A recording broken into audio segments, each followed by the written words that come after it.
Wondering whether you'd come at all. Don't get up and don't act as if I were the Queen Mother. I don't expect you to be pleasant. I don't intend to be. Can't we sit down?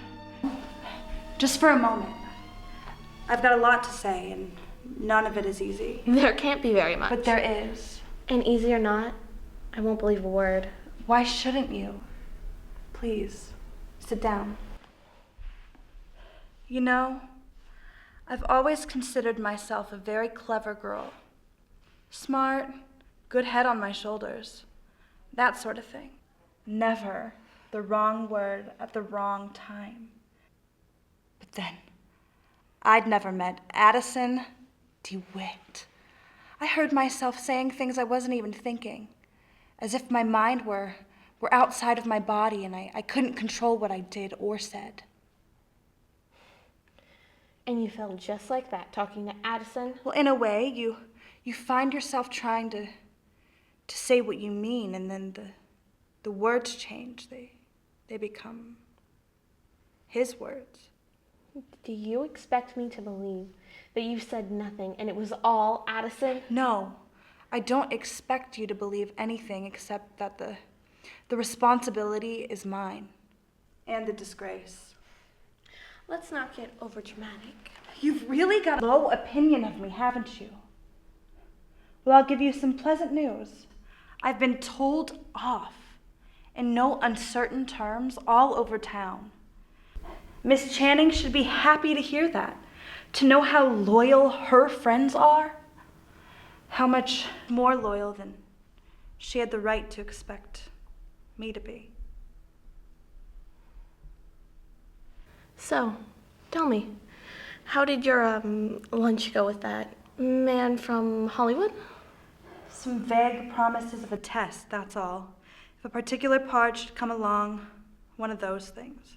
But the raves about your performance. An understudy's performance. Well, I think you're painting the picture a little darker than it is, really. And if nothing else, you have a powerful friend in Addison. He's not my friend. You were my friends. He can help you. I'd wish I'd never met him. I'd like him to be dead. I want my friends back. Eve, I don't think you meant to cause any unhappiness, but you did.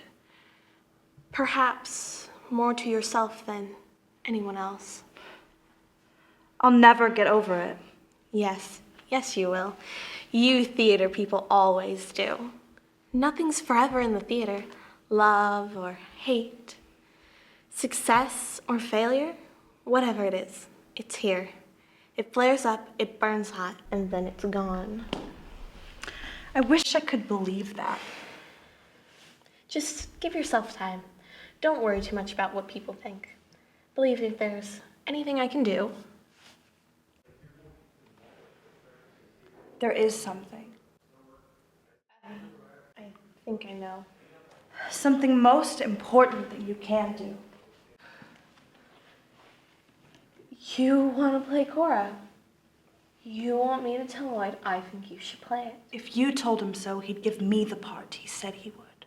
Don't you know that part was written for Margot? Well, it could have been 15 years ago, but it's my part now. You talk just as Addison said you did. Cora is my part. You've got to tell Lloyd it's for me. I don't think anything in the world could get me to say that. Addison wants me to play it. Over my dead body. It's quite a story. Addison could make quite a thing of it. Imagine how snide and vicious he could get and still write nothing but the truth. I had a time persuading him. You'd better sit down. You'd look a bit wobbly. If I play Cora, Addison will never tell what happened, in or out of print. It's a simple exchange of favors. I'm so happy to be doing something for you at long last. But your friendship with Margot, your deep and close friendship, what would happen to it, do you think? If she knew the The cheap trick. You'd played on her for my benefit.